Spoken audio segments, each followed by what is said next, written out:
mga ka-trending, welcome back to ZK Trend.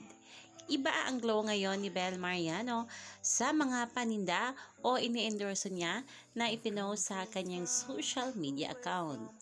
Talaga namang napaka-pretty ng ating Bel at tila ba ay pabata ng pabata ang mukha nito. Ayon nga sa ilang mga bula, ang pagmumukha na ito ni Bel ay literal na nasa tamang tao na.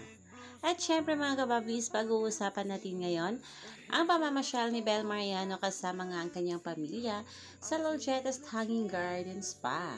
Kitang-kita dito na talaga naman kahit walang makeup si Bel ay napaka-pretty at napaka-fresh. Napakomento nga ang ilang mga taga-suporta ni Bel na napaka-fresh at napakaganda daw umano talaga ni Bel. She's 23 and turning 24 na this year, ngunit tila ba ang mukha nito ay talaga namang di naayon sa kanyang edad. Tila ba ang pagmumukha na ito ni Bel ay parang nasa 17 at 18 pa.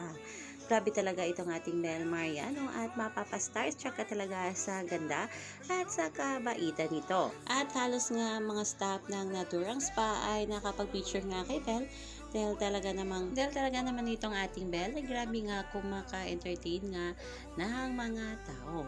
Talaga namang sobrang saya ng mga staff dahil napagbigyan nga ng nag-iisang Bel Mariano.